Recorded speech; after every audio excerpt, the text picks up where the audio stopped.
who had a beautiful blog post in our parents section from a mother who wrote a piece that went insanely viral about the day she stopped saying hurry up to her child. She realized that the two words she said most often to her 6-year-old were hurry up and have your breakfast, hurry up and go to school, hurry up and have your dinner, hurry up and go to bed. And she wrote very movingly about the moment she realized, what am I doing to my child? And the piece has been read by 7 million people. It's got over 1 million likes on Facebook because it really resonated with something in all of us that feels we're doing that to ourselves too. We're telling ourselves, hurry up. It's like we're running out of time, everything being done breathlessly. And if we can change that, it helps bring that state of peace that ultimately is going to affect the whole world.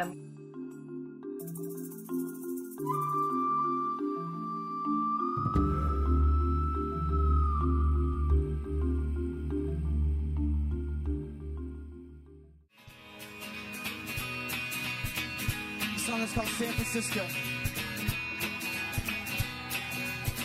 Almost out of the end.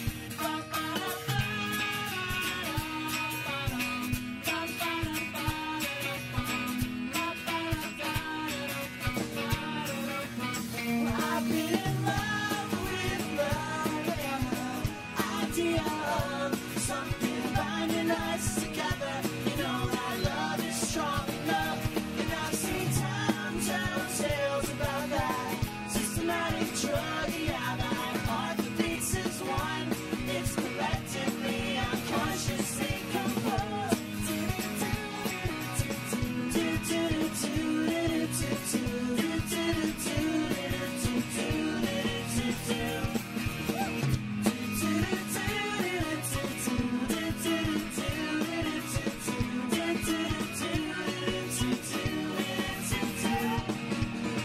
I lost my head in San Francisco, waiting for the fog to roll out.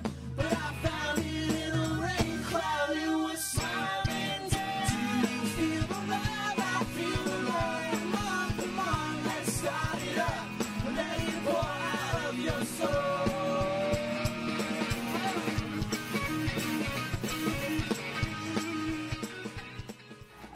One of the quotes that has stayed with me all my life was by Alexander Solzhenitsyn in one of his novels, when he said, if you wanted to change the world, who would you begin with, yourself or others? And we all want to begin with others because it's kind of easier. You know, we can just tell them what to do, we can judge them, and it's harder to be on this journey of changing ourselves. You know, world peace cannot be realized until we attend to the war and conflict that rages within us. So we have a great responsibility to cultivate peace within ourselves, and only then can we truly know world peace. You know, we all want a beautiful, happy world. But if you're not beautiful and happy within yourself, right, you can make your own little world around you into a mess. So these tools, this tool of meditation and yoga, if you're happy and peaceful and you're responding to people in that way, then your world becomes happy and peaceful, and then change happens one person at a time. I think world peace is such a beautiful concept and also quite amorphous. I mean, what does it even mean? To me, it's interesting to talk for a moment about what it's not. It's not simply an absence of violence. It's not simply an absence of war. For me, it also means paying attention to the other and understanding what is happening outside of your own sphere. I think it's more in the way you carry yourself. So rather than holding campaigns and saying, you know, this is peace, you should be peaceful, it's more how you carry yourself and how you interact with people. And I think that that's the biggest way to get noticed. When you're able to carry yourself with a certain amount of dignity and respect, friends see it, family see it, and that inspires people around you in your everyday to kind of want to accommodate that in their lifestyle. And you see it all the time. If someone does something nice for you today, you're like, wow, I really want to do something nice for someone too. And you pay it forward. And in that way, I think that that's kind of how this small little movement of peace starts. What I've learned actually in the past few years here is also that world peace, this grand word, world peace, is not really possible without inner peace, without you yourself being at peace and calm and really being able to take a step back and look at everyone as a human being and trying to understand where they come from in any given situation, whether it's a simple conversation or in a more important situation in your life. There's peace meaning we're not fighting, or there's some sort of truce or whatever it is. And then there's the type of peace which is based more on something that comes from within. If we can establish ourselves in such a way that there's peace within ourselves, that no matter what's going on, the external situations, there's still a level of peace inside of ourselves, then there's no need for fighting. And that's what peace is.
This is called as inner engineering, technologies for well-being.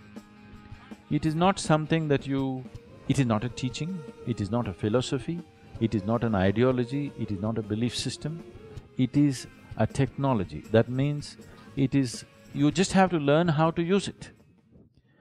So why I'm calling it a technology is, it doesn't matter what you believe in or you don't believe in.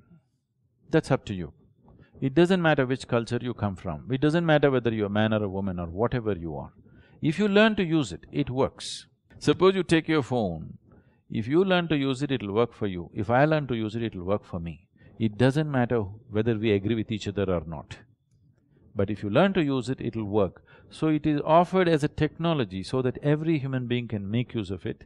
A friend of mine had taken a program of yoga and meditation, and she had approached me, and I was noticing that she was different. Somehow after she took it, she was much more calm, she seemed less reactive, a lot more fun to be around, just happier, lighter. So I think it was the changes that I saw in her that really inspired me to take the program. I didn't really know much about yoga or meditation before this, and I took the program and I learned a meditative technique, a tool, and I started using the tool every single day for the last 10 years. And because of the changes that I began to experience in my own life, they were positive changes, and that's motivating when you're seeing your life change and how you respond to the people around you. That makes your whole environment change. It's good. You become happier, and how you are impacts the people around you. But personally for me, yoga has, when my body is healthy, my mind is healthy. And when I say it's healthy, I'm able to think clearly, and my emotions are much more stable. So personally for me, it's not just a physical thing. It's helped me in my emotions, it's helped me in the way I think, the way I focus, the way I function, my efficiency has improved. So definitely it's just, permeating in all aspects of life. Definitely that's been that case for me. Suppose you plant an apple tree. If you give it the necessary ambience and nourishment, it will become a full-fledged apple tree. So the seed of the apple has all this. Similarly, every human being, if he is given an inner ambience and the nourishment that is needed within himself, he will become a full-blown human experience. It does not need any teaching or outside inputs. All it needs is a perfect ambience.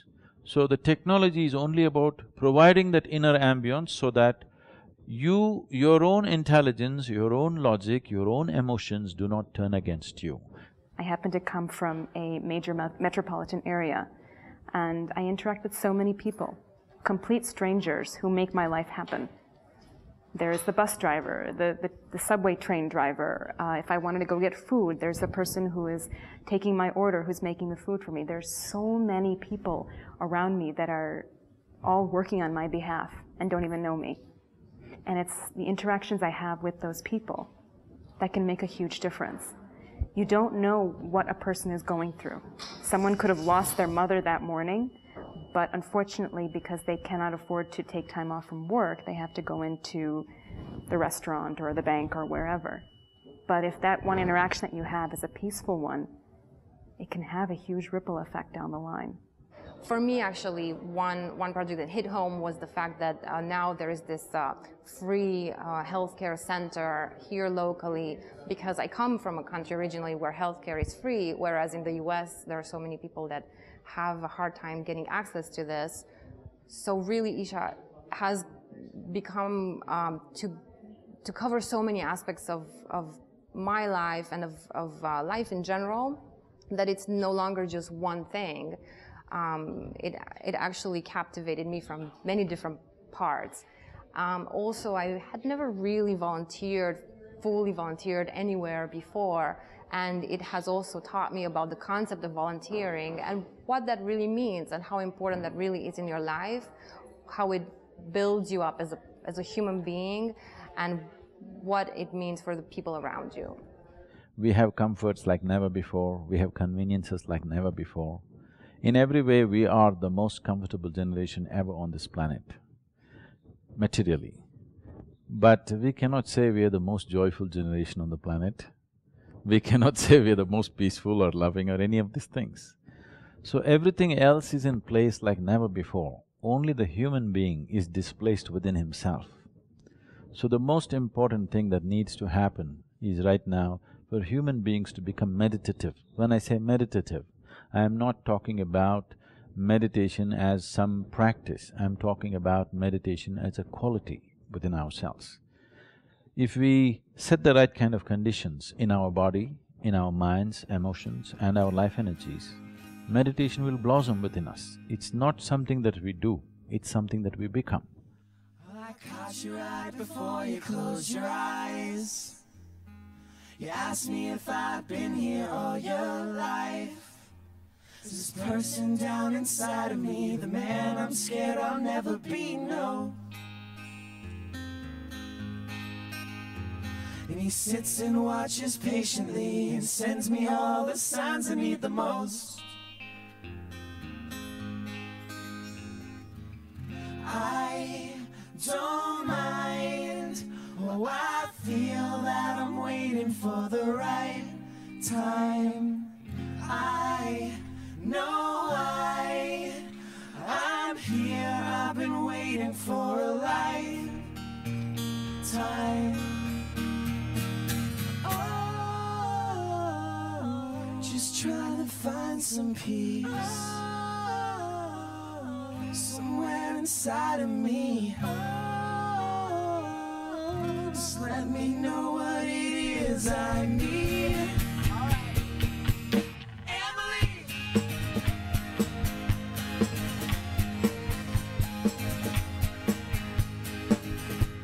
We went out to the cinema last night. Heard the picture show us who we are inside. You smile at the truth you've seen. It's the same truth that's inside of me. Just the fact that it may be peaceful in your own community, maybe a mile away there's violence, or there's occupation, or there's devastation from oil development, or whatever it might be, whether it's a mile away or 1,000 miles away. We're connected to this through the products we use, through the communities that we're part of. So I think world peace really begins with awareness. I envision world peace when the world sees one another as people do after disasters. Disaster is a great equalizer. It strips people of all those things that society considers so important, wealth, power, possessions, and suddenly you're laid bare. Everyone is on the same level. In my town, after Hurricane Katrina, we had doctors and lawyers standing in food lines next to mechanics and school bus drivers.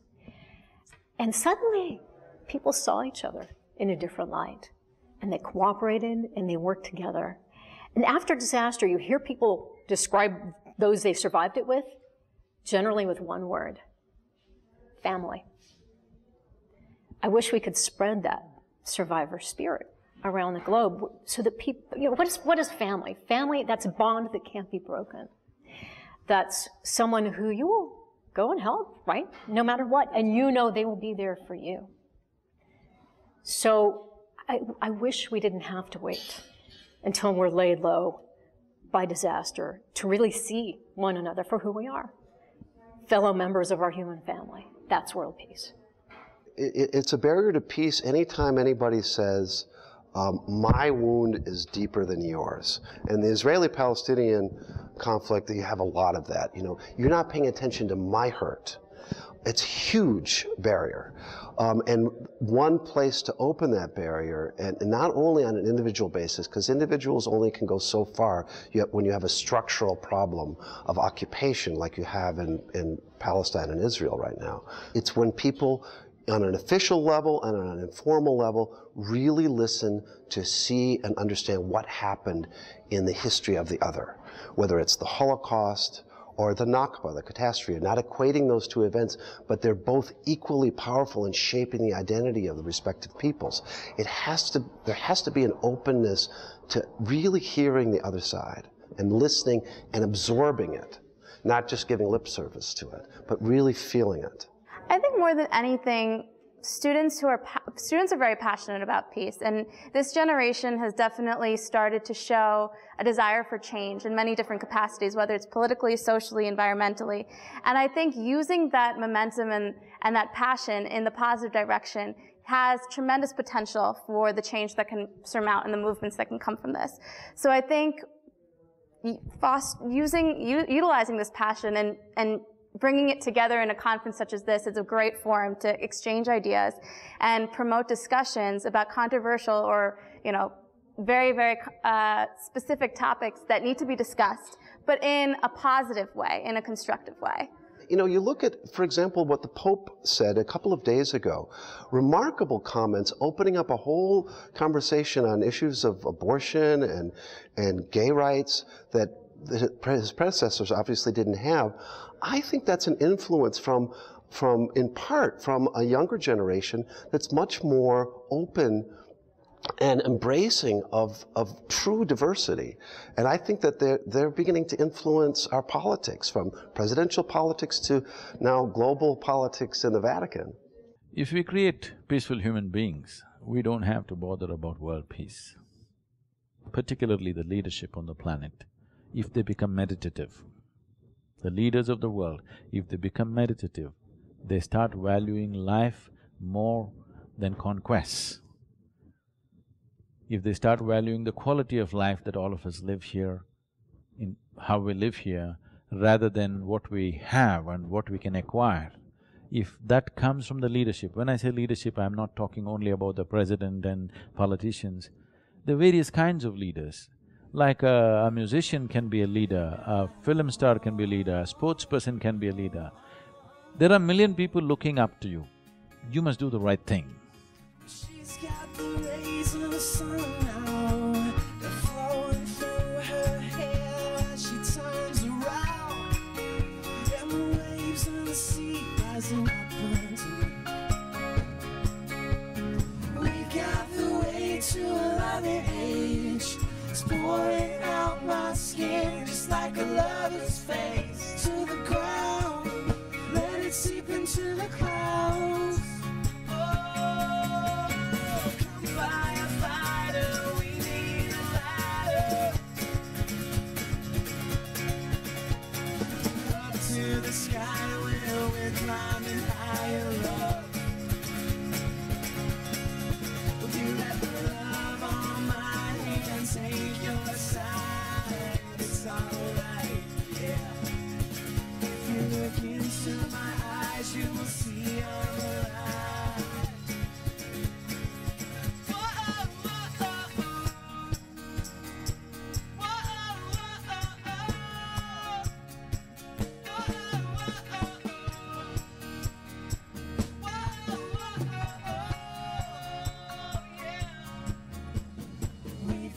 the way to a loving age, yeah. That's right. We got the way to a loving age again, yeah. If you keep any human being happy and pleasant within himself, you will see he will be truly wonderful in that moment. But the moment he feels unpleasant within himself, he will do all kinds of things. So in our effort to create a world that we want, there is no such thing as world, there's just you and me. If you and me are peaceful, the world is peaceful. If you and me are blissful, the world is blissful. But nobody seems to have the patience to work one human being at a time because it's a lifelong commitment. But we want to do just one-day slogan and forget about it. It's never going to work like that, it'll remain a slogan forever. If we really want peace, if you really want to create the kind of world that we want, we have to work with individual people. There is no other way to do it. So the World Peace Day is actually a day organized by the United Nations to bring together the nations of the world, and it's set as a day in which we can think about being peaceful and coming together as nations. We want to look at how to make it possible for everyone to get involved. So this event is to create awareness that there are many people here that are interested in creating a more peaceful world within their individual families and within their communities. It's not just about violence. And the best way to inspire peace around you is to become an inspiration on your own. How you live, how you interact, how you treat the people you meet in the street. All over the world, within our communities, we want to be living together with each other. But somehow when that sphere expands, globally we are still at a place where we are not accepting of each other. So today, the World Peace Day, is we have people of all nationalities, people coming from various backgrounds, various countries. They're all here simply because this is maybe a microcosm of what we want to someday bring into this world, where we all come together and celebrate interfaith music, attend this peace conference this afternoon, play games together as one people in this world, and not because I'm from India or somebody's from a different country. So that's what this day means to me. I'm so thrilled to be a part of this event because it brings me back home for us to be paying attention to those things which matter most. And ultimately, it brings us back to the responsibility we each have to cultivate peace within ourselves. Just speaking for myself, I hope that we're able to take this moment in time and see what's important to us, and then we carry that out into the world in a meaningful way. It's a wonderful opportunity to focus on something else that you don't see covered in the news very often. What gets coverage, because it is a tragic event, are things like the Navy Yard shooting in Washington, D.C. And with the amount of violence that we're seeing and the increasing frequency of it, of that type of violence, I'm very proud and very excited to be here to promote something that's antithetical to that. Something that can show you that you can be involved in making a difference, whether it's on a very small scale or helping to plan an event of this nature on a large scale. So I just wish we would set aside more time as a nation, and communities to talk about other ways of settling our disagreements, other ways of coming together, other ways of seeing how much more alike we are than different. That's what disasters teach you. We are so much more alike than we are different. And that's why events like this are so critical. This song goes out to our fallen loved ones. May they be at peace.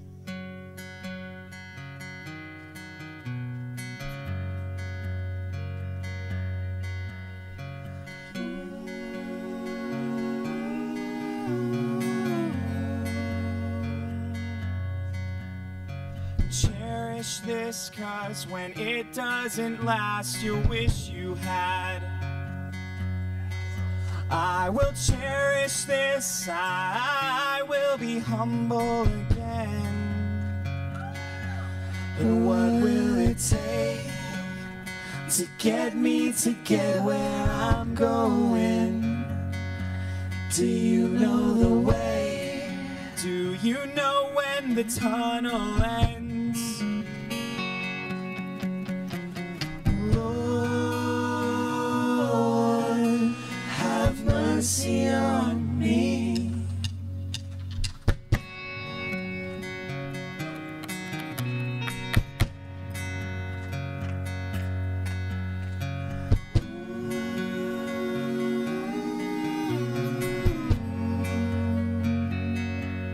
I see a house of lies built upon a foundation of sand.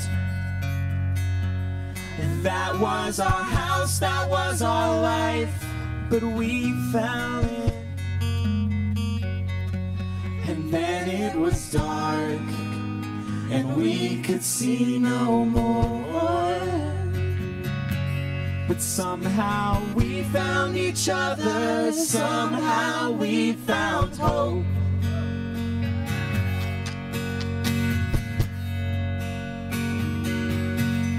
If you carry your will, I will carry my will.